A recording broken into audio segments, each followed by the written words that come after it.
नमस्कार दोस्तों, स्वागत है आपका करंट फॉर एग्ज़ाम पर, जहां आपको मिलती है सबसे सटीक और एग्ज़ाम फोकस्ड करंट अफेयर्स की जानकारी।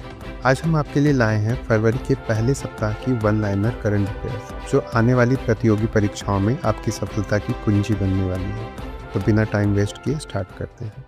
भारतीय मूल की अंतरिक्ष यात्री सुनीता विलियम्स ने महिलाओं में सबसे अधिक स्पेसवॉक समय का रिकॉर्ड बनाया है। 9 स्पेसवॉक का कुल समय 62 घंटे 6 मिनट है। पिछला रिकॉर्ड पैगी विटसन के नाम है। संयुक्त राष्ट्र महासभा UNGA द्वारा 1 से 7 फरवरी तक विश्व अंतर धार्मिक सद्भाव सप्ताह 2025 मनाया जा रहा है, जिसका थीम शांति के लिए एकजुटता है। नर्मदा जयंती 4 फरवरी को मनाई गई। यह पर्व माघ माह के शुक्ल पक्ष की सप्तमी तिथि को पड़ता है। मध्य प्रदेश की जीवन रेखा कही जाने वाली ये नदी महाकाल पर्वत के अमरकंटक से निकलकर पश्चिम दिशा की तरफ बहती हुई खंबात की खाड़ी में जा मिलती है। विश्व आर्द्रभूमि दिवस 2 फरवरी को मनाया गया। 2025 की थीम थी हमारे साझा भविष्य के लिए आर्द्रभूमियों की रक्षा। आइए देखते हैं कुछ महत्वपूर्ण तथ्य। भारत में अब कुल 89 रामसर स्थल हो गए हैं, जो पहले 85 थे। सिक्किम और झारखंड को पहली बार रामसर स्थल की मान्यता मिली। फरवरी 2025 में जोड़े गए नए रामसर स्थल हैं उदवा झील, जो झारखंड में है, खेचियोलपरी आर्द्रभूमि सिक्किम में, सक्करकोटी पक्षी अभयारण्य और थेरथंगल पक्षी अभयारण्य तमिलनाडु में। साथ ही यूनेस्को ने इंदौर और उदयपुर को वेटलैंड सिटी के रूप में मान्यता दी है। अंतर्राष्ट्रीय बिग कैट अलायंस IBCA को आधिकारिक रूप से अंतर सरकारी संगठन के रूप में स्थापित किया गया है, जिसका मुख्यालय भारत में है। यह गठबंधन बाघ, शेर, तेंदुआ, हीन तेंदुआ, चीता, जगुआर और प्यूमा के संरक्षण पर केंद्रित है। प्रधानमंत्री नरेंद्र मोदी ने इसे 9 अप्रैल 2023 को प्रोजेक्ट टाइगर की 50वीं वर्षगांठ पर लॉन्च किया था। 23 जनवरी 2025 तक भारत, निकारागुआ, इस्वातिनी, सोमालिया और लाइबेरिया इस गठबंधन में शामिल हो चुके हैं। रेल मंत्रालय ने 31 जनवरी को स्वरेल सुपर ऐप लॉन्च किया, जिसका उद्देश्य है रेलवे की सभी सेवाएं एक ही प्लेटफॉर्म पर लाना।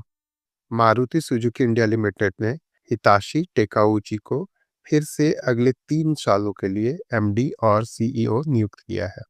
10वें साइंस फिक्शन महोत्सव का उद्घाटन गोवा के मुख्यमंत्री प्रमोद सावंत ने किया, जिसकी थीम थी हरित क्रांति, जो समर्पित थी प्रसिद्ध वैज्ञानिक डॉक्टर MS स्वामीनाथन को। नागोबा जत्रा, जो भारत का दूसरा सबसे बड़ा आदिवासी त्योहार है, तेलंगाना के केसलपुर गांव में मनाया गया। प्रमुख अनुष्ठानों में सम्मिलित थे भेटिंग समारोह और गुसादी नृत्य। सबसे बड़ा आदिवासी त्योहार समक्का सरलम्मा जत्रा है, जो तेलंगाना में ही मनाया जाता है। सबसे बड़ी आदिवासी जनजाति है गोंड और तेलंगाना की सबसे बड़ी जनजाति लंबाड़ा है। 26 जनवरी 2025 को 76वां गणतंत्र दिवस मनाया गया। स्वर्णिम भारत, विरासत और विकास की थीम पर निकली झांकियों में प्रथम स्थान पर रही उत्तर प्रदेश की महाकुंभ की झांकी और द्वितीय स्थान प्राप्त किया त्रिपुरा ने, जिसमें खर्ची पूजा को दिखाया गया था। माईगॉव ऑनलाइन पोल के द्वारा लोकप्रिय श्रेणी में प्रथम स्थान पर रही गुजरात की झांकी और द्वितीय स्थान पर उत्तर प्रदेश की। सर्वश्रेष्ठ मार्चिंग टुकड़ी रही Jammu Kashmir rifles. ICC under 19 महिला T20 विश्व कप 2025 ने भारत ने दक्षिण अफ्रीका को 9 विकेट से हराकर शानदार जीत दर्ज की। गुंगाडी त्रिशा ने जबरदस्त प्रदर्शन करते हुए प्लेयर ऑफ द टूर्नामेंट का पुरस्कार प्राप्त किया। ICC महिला one day cricketer of the year 2024 के लिए स्मृति मंदाना को चुना गया। प्रधानमंत्री नरेंद्र मोदी ने 38वें राष्ट्रीय खेलों का उद्घाटन किया। इसका आयोजन देहरादून, उत्तराखंड में किया जा रहा है। Theme green games.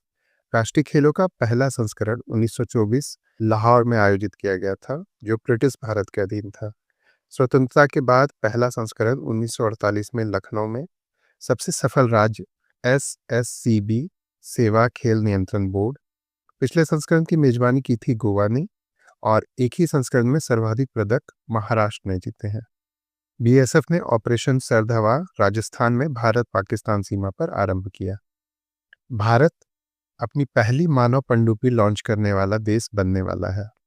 हाल ही में मॉरिशस के हाइड्रोग्राफिक सर्वेक्षण का संचालन भारतीय नौसेना जहाज INS सर्वेक्षक ने किया। GBS गुइलेम बैरी सिंड्रोम जो हाल ही में चर्चा में था, एक तंत्रिका संबंधी विकार या न्यूरोलॉजिकल डिसऑर्डर है।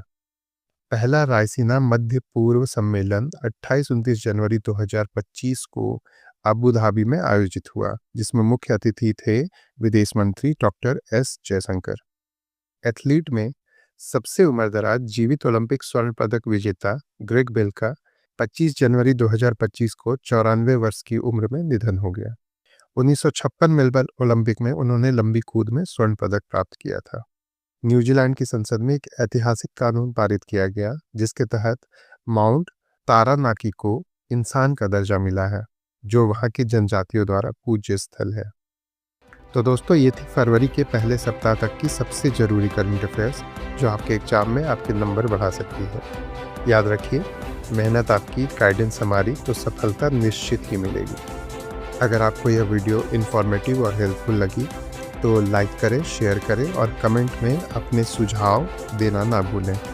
और हाँ, ऐसी महत्वपूर्ण करंट अफेयर्स की अपडेट्स के लिए करंट फॉर एग्जाम चैनल को सब्सक्राइब जरूर करें। मिलते हैं अगले वीडियो में कुछ नए अपडेट्स के साथ। तब तक के लिए पढ़ते रहिए और आगे बढ़ते रहिए। धन्यवाद।